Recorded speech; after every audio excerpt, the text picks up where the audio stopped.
कैसा भी पापी हो, बड़े से बड़ा पापी हो। कौन कौन से पापी इस कथा के श्रवण करने से तर गए, जरा हमको भी तो बताइए महाराज। सनकादिक ऋषि हंस पड़े, हंस कर बोलते हैं नारद जी, अरे एक पापी को तो छोड़ो, जे मानवा पाप कृत सर्वदा, जो जीवन भर केवल पाप ही पाप किया हो, कोई पुण्य का काम किया ही ना हो, सदा दुराचार विमार्ग का, सदा दुराचार होता करता रहता, क्रोधाग्नि दग्धा कुटिलाश्चकामिनः शब्दाः यज्ञेन कलो पुनाति। अरे एक पापी की तो बात छोड़ो, जिसने कभी कोई पुण्य का कार्य ही नहीं किया हो, जीवन भर पर्यंत कुमार्ग पर रहा हो, अग्नि में जला हो, जैसे भी जल के मरा हो, पाप को भोग रहा हो, कष्ट को भोग रहा हो, ऐसे पापी भी सप्ताह श्रवण करने मात्र से उसका उद्धार हो जाता है। बोल श्रीमद् भागवत महापुराण की। नारद जी ने कहा, भैया हे गुरुदेव जी, अभी तो गुरु के पद पर बैठे हैं, सनकादिक ऋषि भी गुरु पद पर विराजमान है, व्यास पद पर विराजमान है, इसलिए हाथ जोड़कर बोला, महाराज ऐसा कोई दृष्टांत है? उन्होंने कहा बिल्कुल है, सुनाइए महाराज। तो सनकादिक ऋषि दृष्टांत सुना रहे हैं। क्या? तुंगभद्रा तटे पूर्वं भूतोत्पन्नमुत्सवं ममे यत्र वर्णाः स्वधर्मेण सत्य सत्कर्म तत्परा आत्मदेवः पुरे तस्मिन् सर्ववेद विशारदः श्री तस्माते सुनिष्णातो द्वितीयायैव भास्करो। तुंगभद्रा नदी के तट पर एक गांव है जिसका नाम है उत्तमपुर। उस गांव का क्या नाम है? उत्तमपुर। उस गांव में एक बड़े ही सज्जन ब्राह्मण, बड़े ही विद्वान ब्राह्मण रहते हैं, जिनका नाम है आत्मदेव जी। परंतु आत्मदेव जी जितने सज्जन हैं, जितने विद्वान हैं, जिनकी कीर्ति चारों तरफ फैली पड़ी है, उनकी पत्नी वैसे ही उल्टी है, उल्टी दिशा की, महाकर्कशा, महादुष्ट। जब तक पड़ोसी से दिन में 2-4 बार झगड़ा ना कर ले, तब तक उसके पेट का भोजन हजम नहीं होता था। ऐसी कर्कशा पत्नी थी।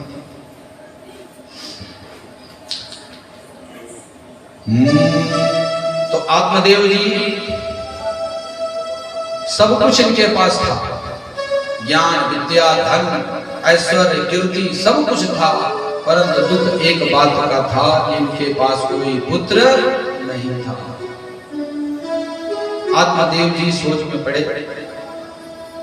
वृक्ष को एक लगाए, सोचे वृक्ष को लगाएं, वृक्ष के पुण्य के प्रभाव से हो सकता है मुझे पुत्र प्राप्ति हो जाए। परंतु जिस वृक्ष को लगाए वो वृक्ष बंध्या निकल गया, उसमें फल लगा ही नहीं। उन्होंने एक गाय को लाया, गाय की सेवा की, परंतु गौ माता को भी बछड़ा नहीं हुआ।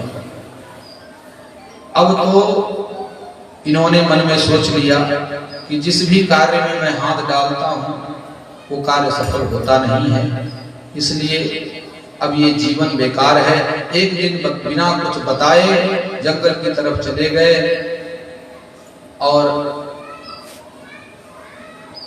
आत्मदेव जी की पत्नी का नाम था धुंधुली देवी। तो धुंधुली देवी सोची कि हमारे पतिदेव कहीं पूजा पाठ कराने गए हो, परंतु ब्राह्मण देवता तो जंगल में चले गए कि आज अपना आत्मदाह कर ही देंगे। इतना ये अपने ऊपर इनको इतना घृणा आया, इन्होंने आत्मदाह करने की सोच ली और जंगल की तरफ चले गए और एक पीपल के वृक्ष के नीचे बैठ करके रो रहे हैं। आत्मदाह तो कर नहीं पा रहे, तो रो रहे हैं। तब तक एक महात्मा जी उसी रास्ते से गुजरे। महात्मा जी देखे कि ये ब्राह्मण है, बड़ा तेजवान ब्राह्मण दिखाई पड़ता है। तो महात्मा जी देखे कि ब्राह्मण देवता रो रहे हैं।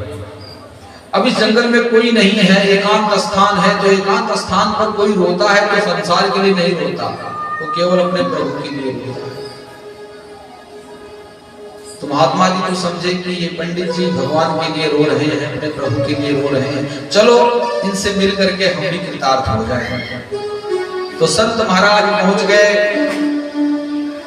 पहुंच करके पंडित जी से बोले, हे ब्राह्मण देवता, आप विलाप क्यों कर रहे हो? क्या बात है, क्या दुख है? भाई कोई रोएगा तो यही प्रश्न करते हैं, क्यों रो रहे हो भाई, क्या दुख है? ब्राह्मण देवता जब संत को देखे तो संत को देखते ही समझ गए कि आज हमारे ऊपर भगवान की ही कृपा है, बिनु हरि कृपा मिले ही नहीं संत। बिना भगवान की कृपा से संत की भी प्राप्ति नहीं होती। ब्राह्मण देवता तुरंत संत के चरण को पकड़ लिए, चरण पकड़ के बोले, महात्मा जी अब आप मेरी व्यथा को सुनो, मेरे पास कोई पुत्र नहीं है, मैं जिस भी वृक्ष को लगाता हूँ वृक्ष फल नहीं देता। एक गाय की हमने सेवा की, वो गाय भी आज तक बंधे आए, मेरे हाथ से किया हुआ तर्पण पितृ भी प्राप्त नहीं करते, हमारे पितृ भी अतृप्त हैं। तो महाराज जैसे भी हो मुझे पुत्र प्राप्ति होनी चाहिए, अब तो आशीर्वाद आपको ही देना पड़ेगा। संत महाराज सोच में पड़ गए, पहले तो समझाए, देखो ब्राह्मण देवता ज्ञानी बुद्धिमान शास्त्र को जानने वाले, मुंचा ज्ञानम प्रजारूपम बलिष्ठा कर्मणो गति विवेकम तु संसार त्यज संसार मोक्षम। ब्राह्मण देवता आप अपने ज्ञान के कुल्हाड़ी के द्वारा इस संसार रूपी जो बंधन है इसको काट दो, सब दुख मिट जाएगा, क्यों दुखी हो रहे हो? मुंचा ज्ञान प्रजारूढ़, विवेक को जागृत करो, भगवान के चरणों में लग जाओ, क्यों पुत्र के लिए रो रहे हैं? पंडित जी ने और जोर से पैर में पकड़ लिया, बोले महाराज ज्ञान का उपदेश देना हमको भी आता है, जो आप हमको उपदेश दिए ये उपदेश देना हमको भी आता है, परंतु हम ये सब सुनना नहीं चाहते। अरे आप क्या जानो, जब पुत्र हो आप पिताजी पिताजी करके बुलाता है तो कितना अच्छा लगता है, कर्ण कितना कर्ण प्रिय लगता है। आप तो उसके विषय में जानते नहीं हो, क्योंकि आपके पास तो पुत्र नहीं, आप संत महात्मा हो। अब ब्राह्मण देवता किसी भी कारण से संत के पैर को नहीं छोड़े। संत भगवान संत जी समझ गए, लगता है अभी हमको छोड़ने वाला नहीं। अब बात तो यहां तक हो गई कि ब्राह्मण देवता आत्मदेव जी ने कहा कि हे महाराज, अगर आपने हमको पुत्र प्राप्ति का कोई उपाय नहीं बताया तो निश्चित रूप से आपके ही चरणों में मैं सर पटक करके अपना प्राण त्याग दूंगा और इस ब्रह्म हत्या का दोष आपको लगेगा। अब तो संत जी डर गए, महात्मा जी सोच में पड़ गए, अच्छा आ गए, यहाँ पर आए थे कि ब्राह्मण देवता विलाप कर रहे हैं, चलकर थोड़ा सत्संग हो जाएगा इनसे, और यहाँ आकर के हम इस संसार में फंस गए, पुत्र दो मुझे। अब महात्मा जी ने कहा ठीक है ब्राह्मण देवता ऐसा करो,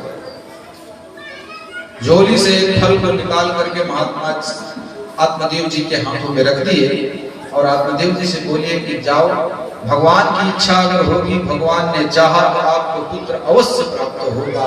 अब तो संत के आशीर्वाद को प्राप्त करके आत्मदेव जी बड़े प्रसन्न, बड़े खुश हुए, खुशी खुशी अपने घर पे आए और बड़े जोर से आवाज लगाई और संत जी से ये प्रश्न भी किया था कि महाराज इस फल को लेकर मैं जाऊंगा तो इस फल को पाने के लिए जब मैं अपनी स्त्री को दूंगा तो इस फल को पाने का कोई नियम भी तो होगा, इस फल को पाने के बाद क्या नहीं करना चाहिए? संत जी ने समझा दिया, फल का प्राशन करने के बाद शुद्धता के साथ रहे, झूठ ना बोले। अब तो आत्मदेव जी फल को ले आए और अपनी पत्नी धुंधली को आवाज लगाए, धुंधली देवी बाहर निकलो, बड़े जोर से आवाज लगाए। अब तो धुंधली देवी सोची कि लगता है कि पति देव जी बढ़िया दक्षिणा मिल गई है, आज कहीं बढ़िया जजमान मिल गया होगा, दक्षिणा बढ़िया मिली हो गई, इसलिए पंडित जी बड़े खुश हैं। दौड़ती हुई आई तो आत्मदेव जी ने महात्मा जी के द्वारा वो प्रदत्त जो फल था वो फल अपने देवी जी को दे दिया। तो देवी जी का मुंह लटक गया, बोले महाराज चिल्लाते तो ऐसे चिल्ला तो इस प्रकार से रहे थे कि जैसे बहुत बड़ा धन को लाए हो, ये फल आप लाए हो। आत्मदेव ने कहा देवी ऐसा वैसा फल नहीं है, ये संत का आशीर्वाद है, इसे इसको मस्तक पर लगाओ, इस फल का सेवन करने से तुम्हें पुत्र की प्राप्ति होगी, ये संत जी ने हमें आशीर्वाद दिया है। धुंधली देवी हाथ जोड़कर बोली स्वामी ठीक है,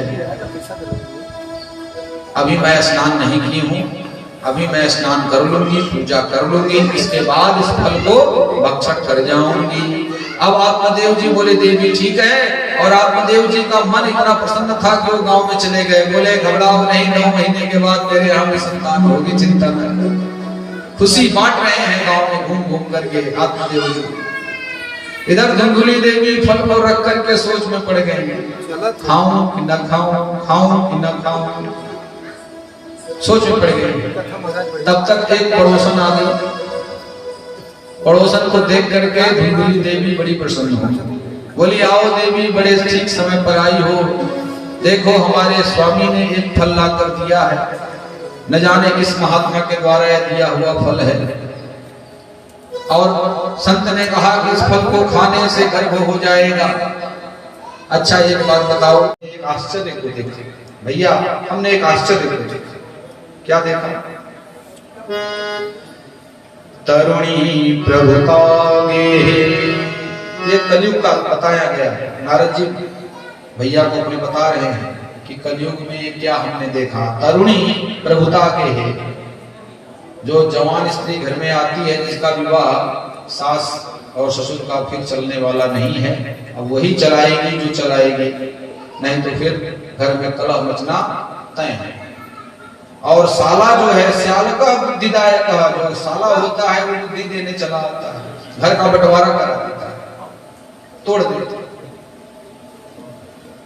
तो बताए कि ये सब देख करके महाराज में बड़ा उदास हुआ। वृंदावन की तरफ जब मैं गया तो वहां हमने एक आश्चर्य को देखा। आश्चर्य में क्या देखा?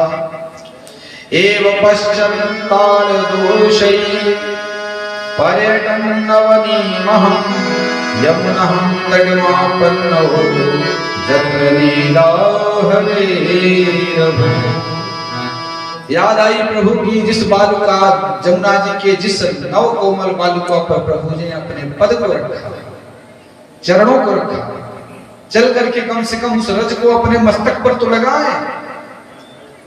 तो नारद जी जैसे ही वहां पहुंचते हैं, रज को लगाने को कौन कहे, जमुना जी के किनारे क्या देखते हैं कि एक बहुत ही सुंदर तरुणी 16 वर्षीय कन्या बैठी हुई है, और हजारों कन्याएं उसके अगल बगल हैं। कोई पैर पे दबा रहा है, कोई बाल को सहला रहा है, कोई आंसू को पोंछ रहा है, कोई चमड़ बुला रहा है, सेवा में लगी पड़ी है। और 2 वृद्ध जिनकी आयु 90 वर्ष की है, उस तरुणी के जांग पर अपने मस्तक को रख करके लेटे पड़े हैं। अब नारद जी सुदूर देखे, या आश्चर्य दूर से देखे कि क्या हो रहा है, परंतु नारद जी ने देखा कि इतनी स्त्रियां हैं, इन स्त्रियों के बीच में 2 पुरुष भी हैं जो कि वयोवृद्ध हैं, 90 वर्ष की अवस्था, सब बाल सब पकड़ते हैं, कोई पुरुष नहीं है। अब मैं जाकर के उनकी व्यथा क्या पूछूं? वो स्त्री रो रही थी, उस स्त्री को जितनी स्त्रियां और थी वो सांत्वना दे रही थी कि देवी रो मत, तुम विलाप ना करो। नारद जी बोले भैया हमने तो सोचा कि स्त्रियों के बीच में मैं जाऊं, अगर कोई स्त्री कहते हैं बाबा तुम्हारा यहाँ क्या काम है, तो मेरी बड़ी बेइज्जती हो जाएगी, इसलिए इसी डर के कारण मैं वहां से घूमने को चाहा, तब तक पीछे से आवाज आई कि भो भो ब्राह्मण, हे ब्राह्मण रुक जाओ, जाओ मत। भो भो साधो क्षणं तिष्ठ मच्चिन्तामपि नाशय दर्शनं तव लोकस्य सर्वथा घनं परम। पीछे से आवाज आई, महाराज रुक जाओ, आप मत जाओ, आपके दर्शन कर लेने मात्र से ही मुझे बड़ी सांत्वना हो रही है। जो मेरे हृदय में पीड़ा हो रही थी वो पीड़ा बहुत ही कम हो गई केवल दर्शन कर लेने से। तब नारद जी ने कहा, भैया जब उस स्त्री ने इस प्रकार कहा तो हिम्मत जुटाकर मैं उस स्त्री के पास चला आया और पूछा, देवी तुम कौन हो? तो देवी ने अपना परिचय दिया, अहम भक्ति गिरिजाता इमौ में तनयो मतो ज्ञान वैराग्य नामानो काल योगेन जर्जर। हाथ जोड़ करके हम नारद जी से बोली, महात्मा जी मैं भक्ति हूं और ये दोनों वृद्ध जो बड़े हैं ये दोनों मेरे पुत्र हैं, ज्ञान और वैराग्य। इन दोनों का नाम है ज्ञान और वैराग्य। अब आप ही बताओ, माँ 16 वर्ष की और पुत्र 90 वर्ष की, क्या माँ को पीड़ा नहीं हुई? इसलिए आप प्रयास करो कि मेरे पुत्र जागृत हो जाएं, अचेत अवस्था में। मेरे दुख का कारण यही है। नारद जी ने कहा, बिल्कुल चिंता ना करो मां। और ये सब कौन है? बोले, ये गंगात्या सरितश्चैर्मा मत्सैर्वा समानगा तथापि न च मे श्रेय सेवितां सुरैरपि। भक्ति माता की सेवा में जितनी देवियां हैं, गंगा से लेकर जमुना, कावेरी, गोमती, जितनी नदियां हैं सब स्त्री रूप में आकर के भक्ति माता की सेवा में लगी पड़ी। ये सब नदियां हैं, तीर्थ हैं जो हमारी सेवा में लगे पड़े हैं। नारद जी से भक्ति माता कहती हैं कि मैं द्रविड़ देश में उत्पन्न हुई, मेरा जन्मस्थली द्रविड़ देश में है और कर्नाटक में मैं पली, महाराष्ट्र में मुझे जगह जगह सम्मान प्राप्त हुआ, परंतु गुजरात में आते आते मैं और हमारी दोनों पुत्र जो हैं, भक्ति माता कहती हैं कि मेरे दोनों पुत्र और मैं ये दोनों वृद्धावस्था को, जरा अवस्था को प्राप्त हो गए। अब तो मुझे बड़ा डर लगने लगा। अब मन में हमने संकल्प कर लिया कि ऐसा ही रहा भक्ति की स्थिति, ज्ञान की स्थिति, वैराग्य की स्थिति, तो मैं इस भूमि को छोड़कर कहीं अन्यत्र चली जाऊंगी।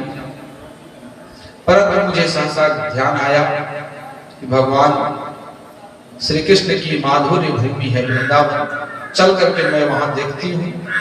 तो जैसे ही मैं वृंदावन में प्रविष्ट हुई, जैसे ही वृंदावन के रज का स्पर्श मुझसे हुआ, मेरी जरा अवस्था समाप्त हो गई, परंतु मेरे पुत्रों की जरा अवस्था समाप्त नहीं हुई। अब आप ही कोई ऐसा उपाय करो जिससे मेरे पुत्रों की मूर्छा जागृत हो जाए, मेरे पुत्र पुनः तरुण अवस्था को प्राप्त हो जाए। नारद जी ने भक्ति माता को बहुत समझाया, माता बिल्कुल चिंता ना करो, मैं समझ गया। कुकर्माचरणात् सारः सर्वतो निर्गतो धुना पदार्थं संस्थिता भूमौ बीजहीनास्तु था। देवी मैं समझ गया, कुकर्म के कारण, पाप के कारण आपकी ये दुर्दशा हुई है। इतने पाप हो चुके हैं कि भक्ति और ज्ञान वैराग्य की ये दशा। बिल्कुल भी आप चिंता ना करो। अरे आप तो भक्ति माता हो, आप तो प्रभु के हृदय में विराजमान रहते हो। अरे आपको छोड़कर के प्रभु कहां जाएंगे? आप जिसके भी हृदय में विराजमान हो जाओ, चाहे वो कसाई हो, चाहे वो धनिक हो, चाहे दरिद्र हो, चाहे जो भी हो, नीच से नीच जाति का क्यों ना हो, परंतु अगर भक्ति का वास हृदय में हो गया तो भगवान को अपना घर वही बनाना ही पड़ेगा। इसलिए माता बिल्कुल भी आप चिंता ना करो, भगवान की कृपा आप पर अवश्य होगी। बोल वृंदावन बिहारी लाल की जय। अब नारद जी भक्ति माता को सांत्वना दे रहे हैं, बिल्कुल चिंता ना करो मां, मैं संकल्प करता हूं कि आपके पुत्रों को मूर्छित अवस्था से उठाने की जिम्मेदारी है मेरी। नारद जी धीरे धीरे जितने इनके झोली में दवा थे, सूरज चटनी थी, सब चटा दी। वेद पुराण मीमांसा गीता पाठम मुहुर्मुहुः सुनाते गए। ज्ञान प्रबुद्धताम वैराग्य प्रबुद्धताम, थोड़ी जमाई को आती थी ज्ञान वैराग्य को, परंतु जमाई लेकर के पुनः सो जाते थे। अब तो नारद जी को चिंता होने लगी कि भाई अब क्या किया जाए। हाथ जोड़ करके भक्ति माता भी नारद जी से प्रार्थना करती है कि नारद जी आपने हमारे पुत्रों के निमित्त इतना कार्य कर रहे हैं, तो नारद जी की प्रार्थना भी कर रही है भक्ति माता। जयति जयति माया जस्य काया धवस्ते वचन रचनमेकं केवलं चाकरय्या ध्रुवपदमपि यातो यदि कृपातो ध्रुवोऽयं सकल कुशल पात्रं ब्रह्मपुत्रं नतास्मि। धन्य हो नारद जी, आपकी कृपा महाराज प्रहलाद पर हुई, आपकी कृपा महाराज ध्रुव पर हुई जो कि भक्त शिरोमणि बने गए। ऐसे ही आपकी कृपा आज मेरे पुत्रों पर हो रही है। धन्य हो हे नारद जी के पुत्र, आपको कोटि कोटि प्रणाम है। बोल बोले भक्ति मैया की जय। नारद जी अपना प्रयास जारी किए हुए हैं। वेद वेदांत घोषैश्च गीता पाठै मुहुर्मुहुः बुद्धिमानौ तदा तेन कथं चित्तो स्थितौ बलात्। बार बार उठाने कर रहे हैं ज्ञानम प्रबुद्धताम वैराग्यम प्रबुद्धताम, परंतु ज्ञान वैराग्य थोड़ा हिल जाते हैं, जमाई आती है परंतु सो जाते हैं, जाग नहीं पाते। नारद जी चिंता में पड़ गए, अब क्या किया जाए। जितना दवा था हमने तो दे दिया और संकल्प भी हमने कर लिया कि जब तक आपके पुत्रों की मूर्छा में दूर ना कर लूं, संकल्प भी कर लिया।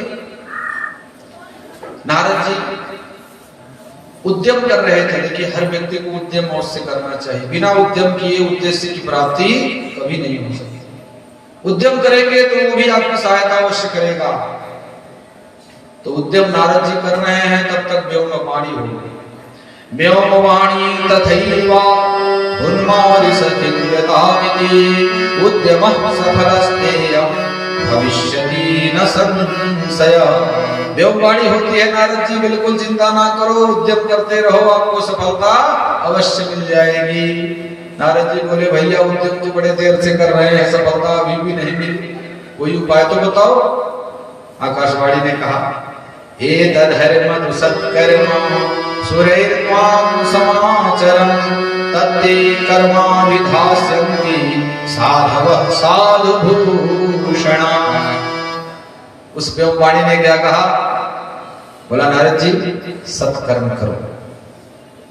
नारद जी बोले इतने देर से मैं क्या कर रहा था, अरे वेद वेदांत का घोष कर दिया, गीता का पाठ सुना दिया मुहुर्मुहुः बार बार।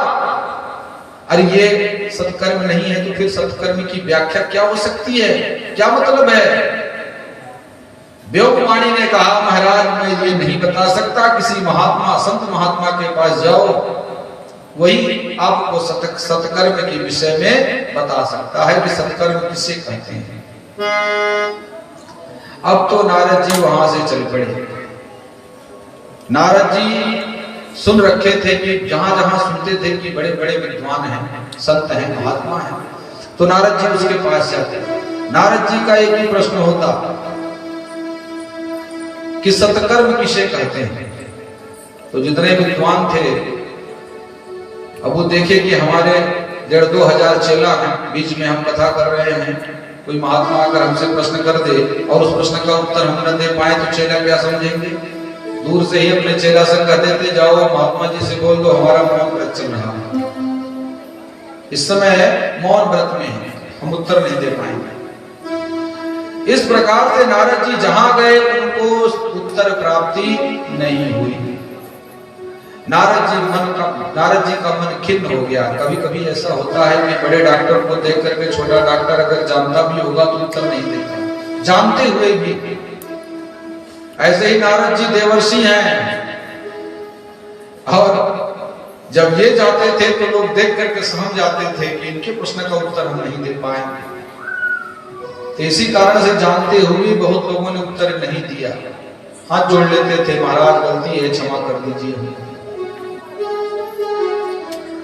बोले भैया, जब कहीं से उत्तर नहीं मिला तो हमारे मन में ये विचार आया कि चल करके अपने स्वामी नर और नारायण, नारद जी का नाम देखिए, लोग कहते हैं नारद, आज कहेंगे नारद है, झगड़ा लगाने वाला नारद है, ये न बोलते हैं। लेकिन नारद का वास्तविक अर्थ क्या है? नारदा, नारदा नर नारायण के द्वारा दिए हुए ज्ञान को जो सारे संसार में बिखेरता है, फैलाता है, वही नारद है। तो नारद जी अपने प्रभु नर नारायण के पास जाने के लिए उद्यत हुए कि चल करके विशाल बद्री विशाल क्षेत्र में भगवान नर नारायण से ही ये प्रश्न करेंगे कि सत्कर्म क्या है। सनकादिक ऋषि हंस पड़े, बोले भैया बस इतना छोटा सा प्रश्न था कि सत्कर्म क्या है।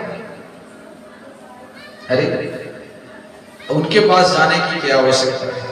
अरे हम ही बता देते हैं, बिल्कुल चिंता ना करो, आपके इस चिंता को हम दूर कर देंगे, इसलिए आप बिल्कुल चिंता ना करो। सत्कर्म क्या है हम बताते हैं। शतकर्म सूचको नूनम ज्ञान यज्ञ स्मृतो बुधै श्रीमद् भागवतालाप सतुगीता सुखादिभिः। सत्कर्म क्या है?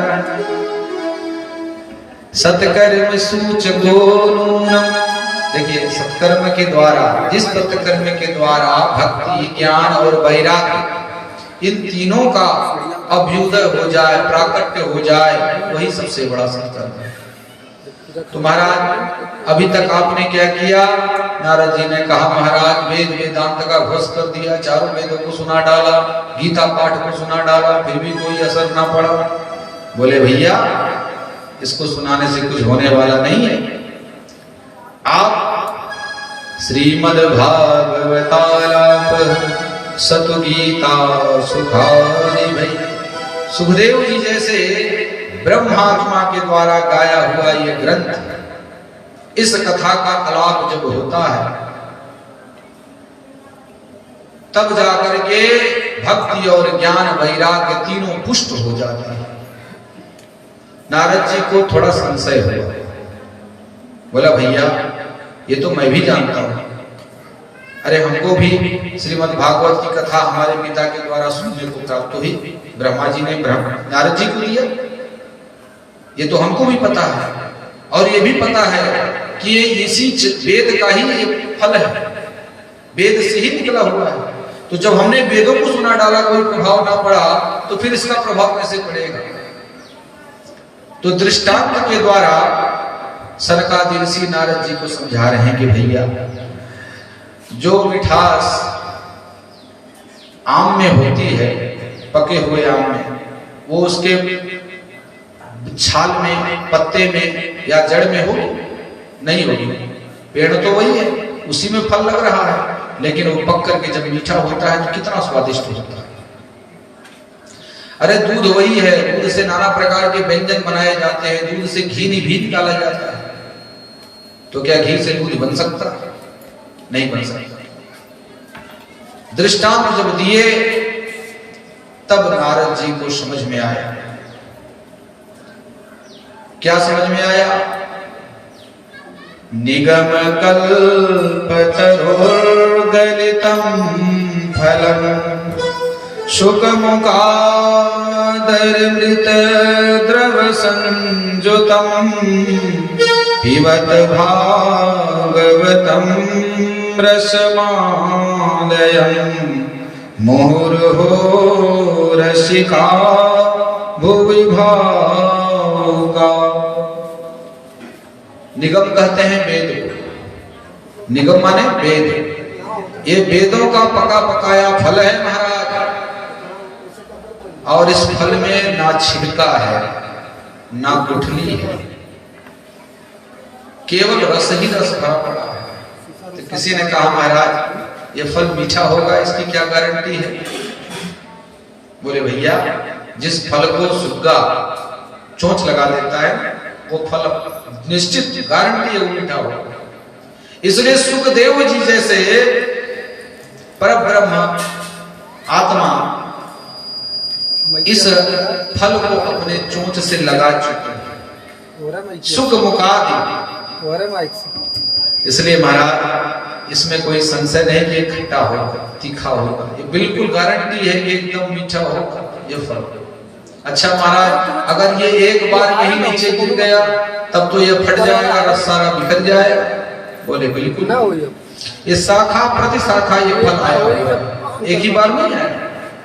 पहले ही हमने बताया नारायण की शाखा से चला तो ब्रह्मा जी के शाखा पर अटक गया, ब्रह्मा जी के शाखा से चला तो नारद जी के शाखा पर अटक गया, नारद जी के शाखा से चला तो व्यास जी के शाखा पर अटक गया, और व्यास जी के शाखा से चला तो सुखदेव जी के शाखा पर अटक गया, और सुखदेव जी के शाखा से जो ये फल चला तो परीक्षित जी को माध्यम बनाकर इस सारे संसार को इस रस का पान कराया गया। बोल वृंदावन बिहारी लाल की।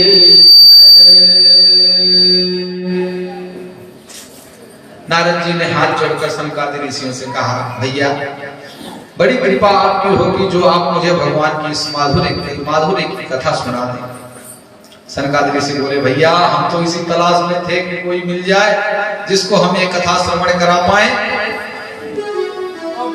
बड़े प्रेम से अब भाई अब ये कथा की व्यवस्था हो कहां? प्रश्न ये आया। बद्री विशाल क्षेत्र में पहले के समय में कोई जाता नहीं था, जो जाता था उधर तो उधर ही रह जाता था, फिर वापस नहीं आता था। आज साधन सुलभ हो गया तो विशाल बद्री विशाल में अगर कथा होती तो श्रोता कहां से आते? भाई वक्ता तो है पर श्रोता कहां से आते?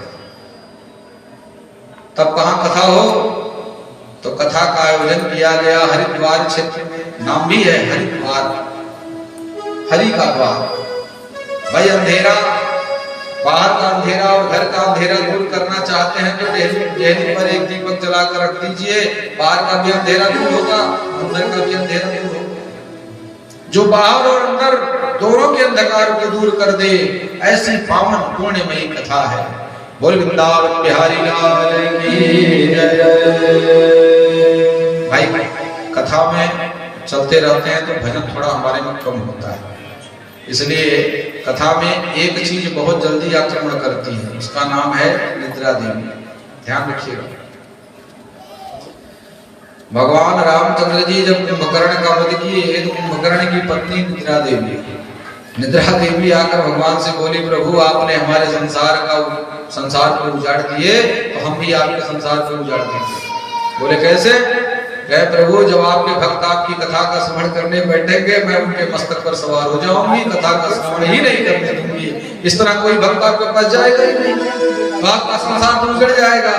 भगवान ने कहा बिल्कुल नहीं होगा, जब मेरे भक्त भगवान का संकीर्तन करना शुरू कर देंगे तो निश्चित रूप से निद्रा देवी वहां से 200 दूर भाग जाएगी। वृंदावन बिहारी लाल की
जन्म का साथ है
भगवान से ये कह दे प्रभु आप मेरे हो मैं आप हूं।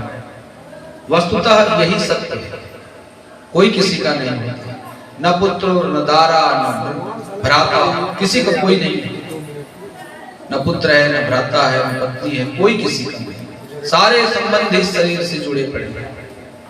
इस आत्मा का संबंध उस परमात्मा से अनवरत था, अनादिकाल से था, है और रहेगा। इसलिए प्रयास ये करें। देखिए ये मनुष्य का तन बार बार मिलने वाला नहीं। इस मनुष्य तन को पा करके व्यर्थ की बातों में, व्यर्थ की कामनाओं में, व्यर्थ की विषयासक्ति में हम इस जीवन को बिता देते हैं, परंतु मिलता कुछ नहीं। अंत में पछताते हैं कि हमारा जीवन बीत गया, समय निकल गया, हमने भगवान की कथा को सुनी नहीं, भगवान के गुणानुवाद का कीर्तन किया नहीं। तो होता क्या है, अब पछताने होते क्या जब चिड़िया चुग गई। बड़े भाग मानुष तन पावा, सुर दुर्लभ सद ग्रंथ गावा। बड़े भाग से मनुष्य का तन मिलता है, सुर दुर्लभ, देवताओं को भी दुर्लभ है, देवता भी तरसते हैं इस कथा को सुनने के लिए, पर करें क्या। हम मनुष्य के तन को पाकर, देखिए तन को पाकर तीन बड़े प्रसन्न होते हैं। हम अगर कोई कैसा कर्म करें तो तीन जानवर मनुष्य को देख करके बड़े खुश होते हैं। कौन कौन? अगर हम झगड़ा करते हैं एक दूसरे से तो कुत्ता देखता है तो सोचता है ये एक हम ही नहीं है, हमारे ही जाति वाला देखो ये, जैसे हम दोनों लड़ते हैं ऐसे ही लड़ रहा है, तो कुत्ता बड़ा खुश होता है। और जब व्यक्ति अभिमान में चूर होकर के गर्दन को उठाकर चलता है, किसी के सामने गर्दन को झुकाता नहीं, तो एक जानवर है ऊंट, वो बड़ा खुश होता है, चलो ये मेरे जाति का है। ऊंट बड़ा खुश होता है। और एक वो मनुष्य होता है जो जहां पाया, जैसे पाया, जो पाया उठा करके भक्षण करता चला गया, किसी का ध्यान नहीं किया। तो उसको देख करके सूअर बड़ा खुश होता है कि चलो ये भी मेरे जाति का है, ये अपने को बहुत महान समझते हैं कि मनुष्य है, पर देखो कर्म मेरे जैसा है, तो इनमें और हमारे में क्या अंतर रह गया। इसलिए ऐसा कर्म ना करो, अपने मनुष्य जीवन को सार्थक बनाओ। जीवन मिले, मनुष्य का तन कब मिलता है? धर्म पुराण के अनुसार से जब पाप और पुण्य बराबर होता है तो मनुष्य का तन प्राप्त होता है, लिखा हुआ। अब एक सीढ़ी नीचे गए तो किसमें जाएंगे पता नहीं। 4 लाख मनुष्य की योनियां हैं, अब 4 लाख में किसमें जाएं? कोढ़ी बन जाए, काना बन जाए, अपंग बन जाए, अंधे बन जाए, लूले बन जाए, लंगड़े बन जाए, ये सभी मनुष्य की योनियां। परंतु उच्च कुल में आकर के और भगवान की भक्ति अगर लग जाए तो समझ लीजिए कि आपके जन्म बहुजन्म समर्चित जन्म जन्मांतर के पुण्य आज उदित हो चुके हैं, उदय हो चुके हैं, तब जाकर के सत्संग का लाभ आपको प्राप्त हो रहा है। बोल वृंदावन बिहारी लाल की जय। अब देखिए जीवन की क्या स्थिति है। क्षण भंगुर जीवन की कलिका, ये जीवन क्या है? क्षण भंगुर है। क्षण भंगुर जीवन की कलिका, कल प्रातः को जाने खिले ना खिले। तो प्रातः खिलेगी, कल कौन देखेगा? कोई नहीं जानता। क्षण भंगुर जीवन की कलिका, कल प्रातः को जाने खिले ना खिली। मैल आंचल की सूची शीतल मंद सुगंध समीर की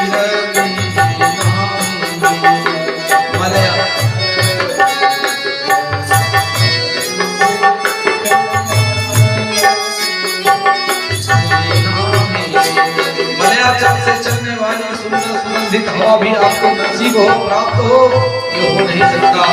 कल कौन देखा है? और कल काल